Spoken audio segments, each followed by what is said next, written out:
The most American success story ever told. Sriracha. Sriracha's actually pretty funny to me. The reason why, sir, I don't know the story behind it, but Sriracha is not, like, that's the hot sauce with the chicken and the Chinese characters on it, right? But the weird thing is Sriracha is a sauce, but it comes from its place of origin in Thailand. Sriracha, Thailand, I believe is the place. So, why in the world is a Chinese zodiac of a chicken with Mandarin writing having to do with Sriracha hot sauce, which again, Sriracha is in Thailand? It makes no sense. Anyway, I'm sure that our friend here, well, not my friend, excuse me, I'm trying to be parasocial. I'm sure that a fat electrician here is from California. Oh. I thought it was from China or Thailand. In Thailand, just use China's fucking shit. I'm slowly coming to accept the fact there's absolutely nothing I can do without falling into a rabbit hole. I quit eating hot sauce like 10 years ago, went and bought a bottle of my old favorite hot sauce, and it tastes different, and now I'm reading appeals from the 2nd Appellate Court District of California.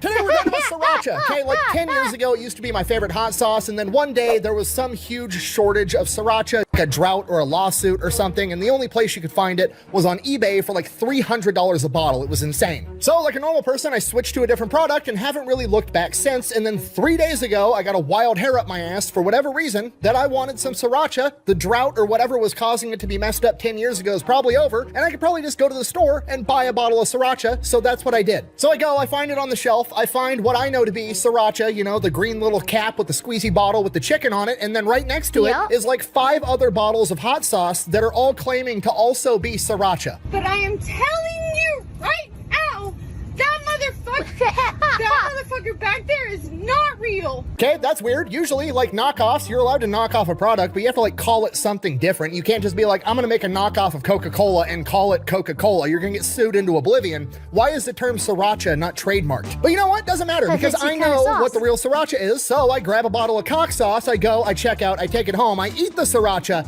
This is not Sriracha. I don't know what it is. Doesn't taste the same. Okay, it's been 10 years. Could my taste buds? I think I remember this. I actually think I remember this case.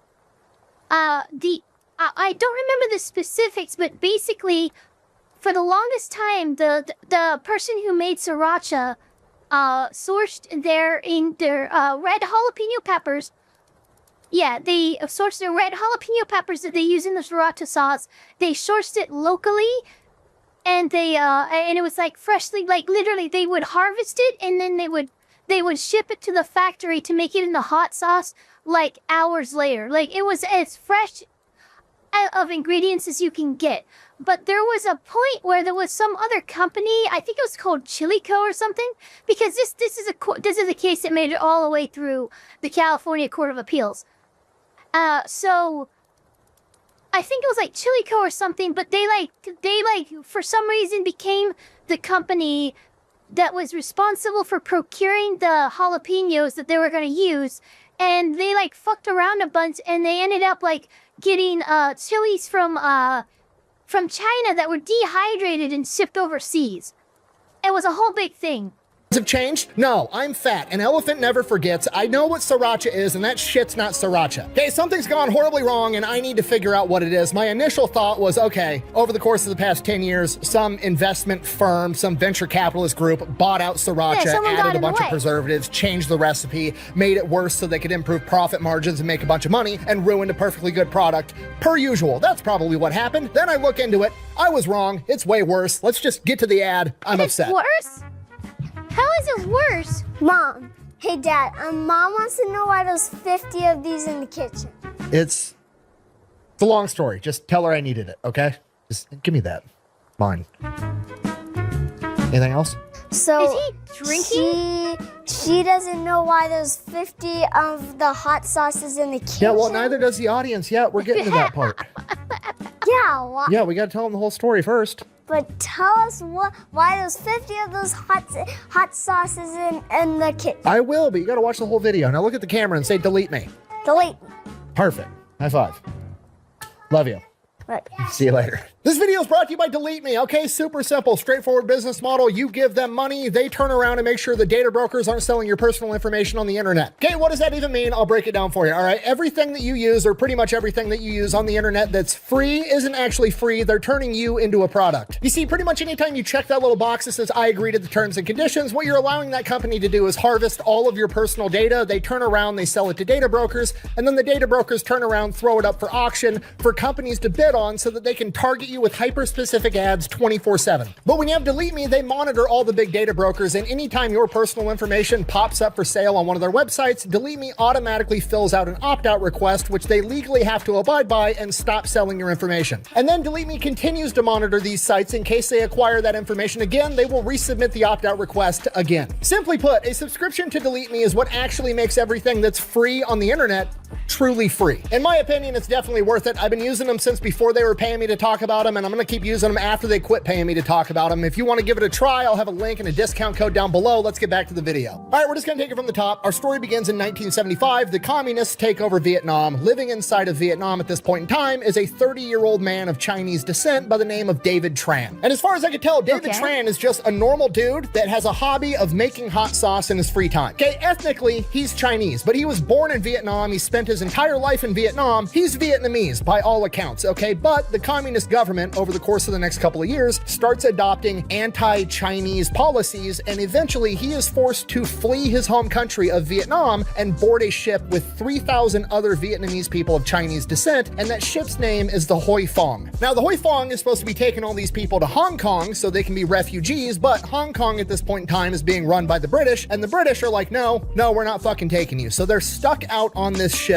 for over a month, not knowing where they're gonna go, and finally America steps in and is like, it's fine, bring them here, we'll take everybody in as refugees. So now David Tran, at 33 years old, finds himself in California, doesn't speak English well, if at all. He's here through absolutely no fault of his own, and he's got to figure out how to make a living, and the only thing he's got is hot sauce. He doesn't need to speak English, he doesn't need to have technical skills, because everybody appreciates a good hot sauce. If he can make it and sell it, that's going to be how he makes his living. So that's what he does. He starts making his hot sauce, and he's literally refilling old baby food jars with a spoon and funnel with this homemade hot sauce, and then hand delivering it on a bicycle to restaurants and anybody else that'll buy it. And the dude is just working his ass off doing this. He's working 18 hours a day. There's even a story that one of his kids tells later in life that when they were a baby, he would work for 18 hours a day making this hot sauce, and he would have all the, juices and everything all over his arms, and he wasn't even able to hold his kids when they were babies because he smelled so much like pepper and hot sauce it would make the kids cry. Like, it's impossible not to love and respect this guy. Like, dude is just forced into the worst situation imaginable, has to move to a foreign land where he doesn't speak the language, and just works his ass off and does everything he can to provide for his family. And it works. His hot sauce becomes like a cult thing in LA, and by 1980, he buys a 5,000 square foot warehouse where he ramps up production. Okay, do you understand how impressive that is? Like, I'm gonna say it a little bit slower. He moved to California, doesn't even speak English in 1978, and by 1980, 2 years later, he buys a 5,000 square foot warehouse in LA, which is renowned for having cheap real estate. Okay, this dude is a complete badass. Okay, so he gets this new factory up and running. Once he does that, he adds a couple of new flavors, and one of them is going to be based off of a Thai-style hot sauce known as Sriracha. Sriracha was the town that this style of hot sauce was originally invented in, so he just calls it Sriracha. He slaps a chicken on the bottle because that's his zodiac sign, and then puts a bunch of Chinese shit all over it, and he calls his company Hoi Fong Foods, named after the ship that brought him to America. Okay, just so we're on the same page, a Vietnamese guy flees communism, moves to America, starts a hot sauce company, takes a recipe from Thailand, puts it inside of a Chinese branded bottle, and then sells a shit ton of it to achieve the American dream. I love everything about this story. It's the most American shit ever. From here, over the coming years, Sriracha becomes outrageously popular. At this point, he probably should have trademarked it. Couple of problems. One, you can't really trademark Sriracha because the word Sriracha is just the name of the town the sauce was created in. It'd be like somebody trying to trademark the word Los Angeles. You can't do it. So at this point, most people people would be like, okay, we're going to give it a different name so that we can trademark it. But David Tran is like, no, we're calling it Sriracha. I don't care. If you want to make another hot sauce and also call it Sriracha, that's fine. I'm still going to win because my shit's better. He's just a complete gangster about the entire thing. Patents are for the week. Okay, another $1 into the reasons you should love David Tran jar. Like, that is the best attitude on the planet. Like, I'm going to beat you not because my lawyers made it illegal for you to compete with me. I'm going to beat you by just beating you and outperforming you and giving the customer a better product. And while that is a great attitude to have, great attitude alone isn't going to make a great product. A great plan is, and David Tran has that plan. Hoi Fong Foods is going to make their sriracha by using fresh, locally sourced ingredients. He is buying red jalapeno peppers from local farmers, having them picked in the field, taken straight to his factory, and turned into hot sauce the exact same day. Is that cost effective? Absolutely not. He could probably make way more money, have way better margins if he was buying a bunch of shit from overseas that was dehydrated, thrown into a barrel, and shipped across the ocean, but that's not what he wants to do. He wants to have it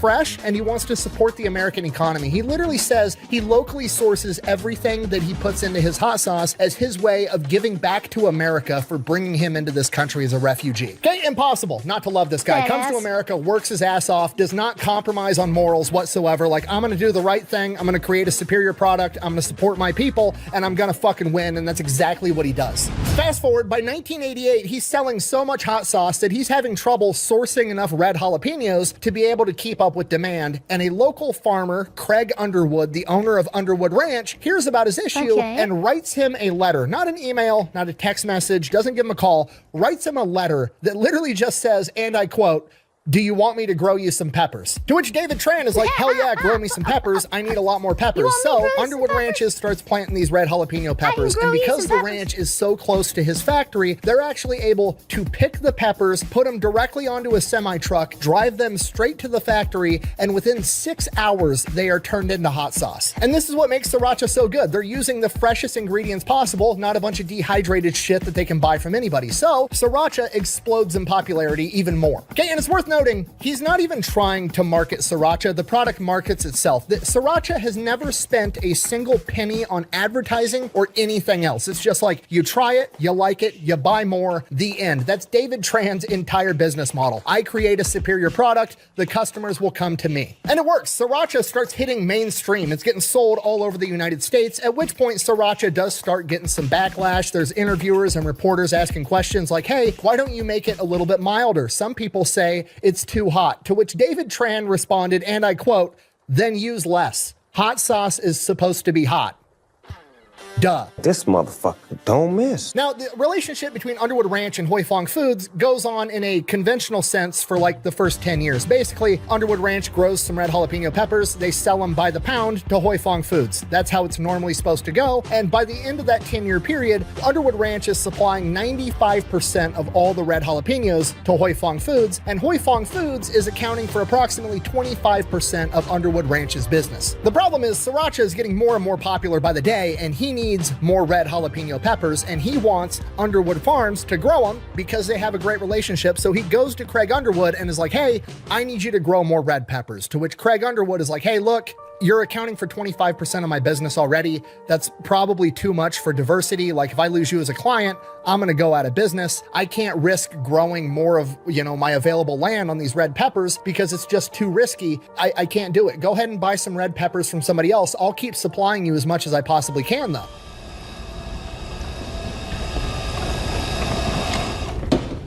How about no? But David Tran doesn't take no for an answer. He's like, no, you grow the best red jalapeno peppers. I need you to do it. You're the best at it. Here's the deal. Rather than you footing the risk of having to grow these peppers and then me buying them by the pound, I will pay you up front for every acre of these peppers that you plant. Meaning that David Tran is now footing the risk of, if there's a drought or, a famine or there's a bad crop, whatever, the fault and the risk is no longer on Underwood Ranches. It is now on Hoi Fong Foods, which is a deal that Craig Underwood just can't turn down, so he agrees. And from here, as far as I can tell, they shake on it, and that's that. There's no contracts, no nothing. Underwood Ranches over the coming years converts all of their farm into just growing red jalapeno peppers for Hoi Fong Foods. The entire thing is one crop for one client on a handshake agreement. And you know what? It works like a charm. And now that Underwood Ranches is only growing one crop, they start to become experts in growing red jalapeno peppers. Him and his right-hand guy, a guy by the name of Roberts, actually develop and build a harvester so they can harvest harvest all of the peppers with a machine rather than sending people out into a field to pick them by hand. And this goes on for years. Craig Underwood and David Tran actually become really good friends. They watch each other's kids grow up. They're going to each other's houses for holidays. Everything is perfect. And then by 2007, David Tran has a meeting with Craig Underwood and is like, hey, you need to make your farm bigger because I'm going to need more peppers because I am buying a new factory that's going to be 600,000 square feet. Okay, and if you don't know, acquiring more farmland is not a simple process by any stretch of the imagination, pretty much anywhere in the United States, but especially in places like the Midwest or California, where real estate is notoriously expensive. But from Craig Underwood's perspective, this is, not just a business acquaintance. This is my homie. He knows where I live. He knows my kids. We've been working together for 20 years at this point. If he needs it, I'm going to get it done. Underwood Ranches invests millions and millions of dollars and acquires 1,800 additional acres close to the new Hoi Fong Foods factory so they can keep supplying them. Now, presumably some of that land was bought, but a lot of it had to be leased. And when you lease farmland, you're leasing farmland for decades at a time. Nobody is leasing farmland for like a year or a couple years at a time. It's like, no, you're going to sign a lease and you're going to be on the hook for this lease for the next 30 years, which is extremely risky for Underwood Farms, but he's betting on Sriracha. This thing is blowing up. It's selling everywhere, and he's been with this guy for 20 years. It seems like a sure thing. Okay, and if you weren't around or you don't remember, in like the 2010s, Sriracha was absolutely everywhere, right? Like they were putting Sriracha on hats, shirts. Lay's had a potato chip Sriracha flavor, and David Tran got paid for none of that, by the way. He could have probably sued for trademark infringement, not for the word Sriracha, but for the use of his rooster logo, but he never did because he just viewed the entire thing as free advertisement, which it absolutely was. Like if you're in the hot sauce aisle looking for a new hot sauce, you're like, oh, I've seen 17 hipsters wearing a Sriracha hats and Sriracha shirts, and there's Sriracha cookbooks and Sriracha Lay's potato chips. I'm gonna buy fucking Sriracha. So Craig Underwood goes through with it. He acquires all this new land, fronts millions and millions of dollars, puts himself on the hook for decades for this farmland, but everything's gonna work fine because Sriracha is not going anywhere, and for years, it goes great. The new 600,000 square foot factory opens up. Underwood Ranches is at full tilt making red jalapeno peppers. They are growing 100 million pounds of red jalapenos a year, delivering 50 to 60 semi-loads every single day to Hoi Fong Foods. Spicy. And despite this scale, they are still going from picked off the plant to turned into hot sauce in like 6 hours. Hoi Fong Foods is now a billion-dollar company selling hundreds of millions of dollars worth of hot sauce every single year, and Underwood Ranches is, as far as I could tell, the largest red jalapeno operation in the world. And at this point, Sriracha is continuing to grow at 20% revenue year over year, which is insane. These two men have literally made something incredible off of nothing more than a handshake agreement and both working their ass off. And then it all goes to shit.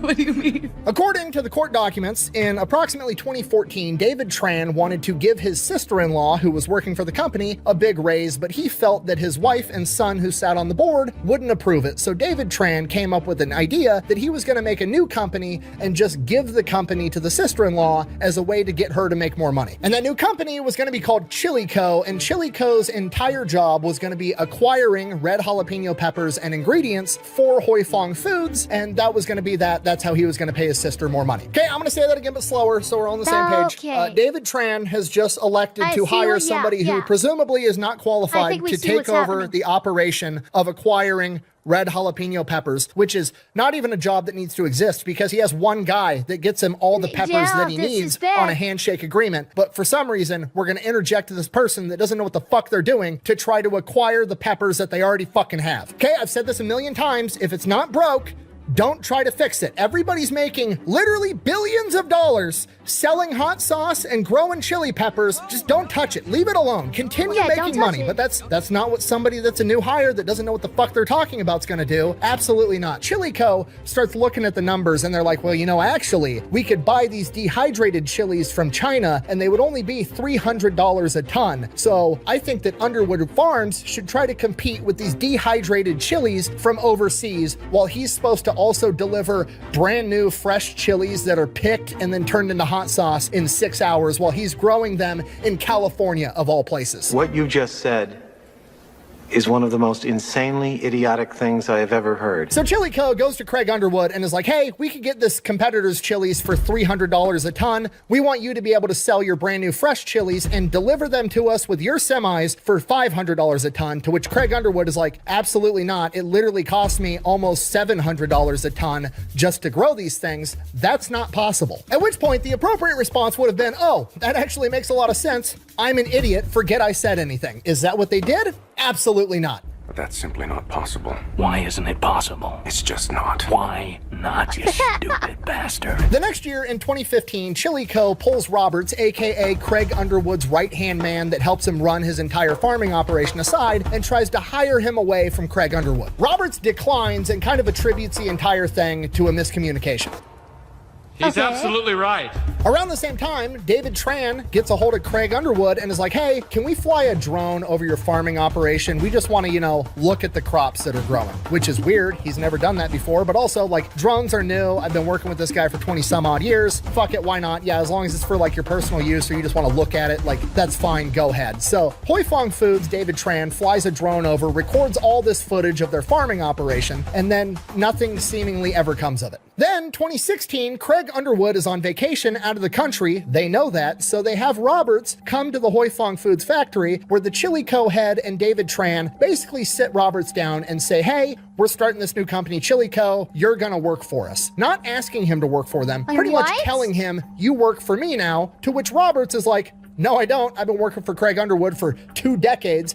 That's my guy. I'm not leaving him. They get super pissed. They then turn around and are like, okay, well, we could still buy this stuff from China for $300 a ton. You're going to sell us your stuff at $500 a ton, or we're going to go elsewhere. They literally can't sell it to you at $500 a ton. It costs them almost $700 a ton to grow this shit. Oh, no. So not only is demanding that price delusional, this also breaks the entire thing just by going from paying by the ton to the original agreement of we're going to pay you for every acre that you plant, because it shifts all the risk back onto Underwood Farms, and now they're screwed because they only grow jalapenos at this point and they're stuck. So in the coming months, Underwood Farms tries to negotiate a new price with them, but it doesn't really go anywhere. So by the 2017 season, he's not able to plant any jalapenos, so there's no jalapenos in the ground. There is now a massive gap in the supply chain that's going to have to be filled somehow. So Chili Co. goes about trying to buy peppers from everybody else that they possibly can, because you're never going to believe this. Nobody has 100 million pounds of fucking jalapenos lying around, and it's really hard to find that many. I am stunned.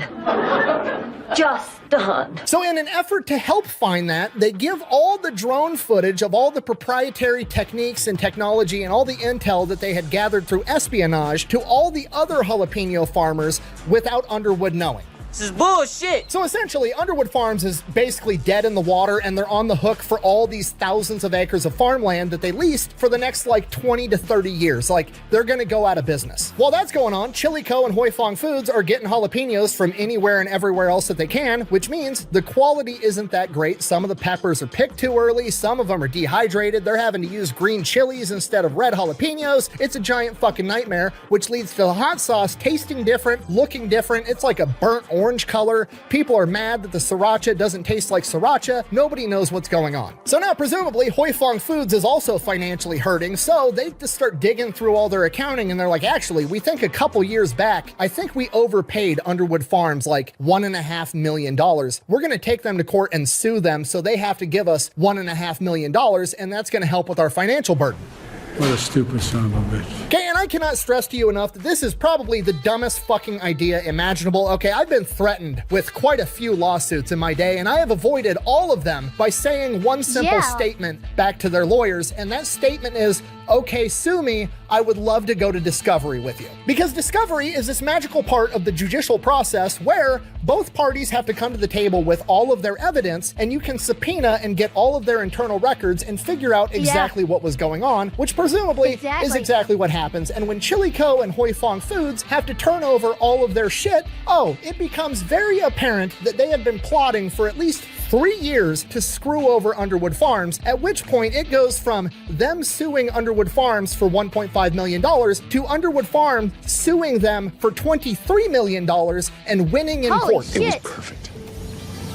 perfect. And this is what caused that magical time like 10 years ago, 2016, 2017, where nobody could find Sriracha on any shelves anywhere. And if you could, it was like this weird different color. It didn't taste the same. It was all because it wasn't the same. The whole thing with Sriracha was they had fresh red jalapeno peppers that were grown in California in a particular part of the world that were plucked, transferred to the factory, and turned into hot sauce in 6 hours flat. It was literally a multi-billion-dollar money printing machine with a beautiful backstory with two hard-ass working men on a handshake agreement that built a fucking empire together, and the entire thing was harpooned by one stupid it's greed. It's pure greed. Like, why? Everybody was winning. It wasn't broke. Why would you try to fix it? You've got some moron that didn't build this company whispering in your ear like, oh yeah, we all have mansions. We're all rich as shit, but you could have a little bit bigger mansion and be a little bit more rich if you fucked over all your friends. And then you blew up the entire thing. Congratulations. So yeah, that's why you couldn't find Sriracha on the shelves 10 years ago. And that's why the Sriracha today tastes a little bit different. Oh,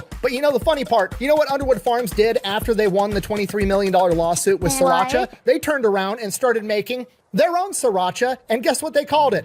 Fucking Sriracha, because you can't trademark the word Sriracha. So now, made with Underwood Farms with the actual chili peppers, you can get Underwood Farms Sriracha, and I'm gonna be honest, it tastes very similar to the original Sriracha, but it's a little bit spicier, and I kind of like it more. So, yeah. Nice. I found my Sriracha. We love this country. Man, we'll talk about having it all and wanting more, and in your greed for more, you lose it all. Fucking crazy.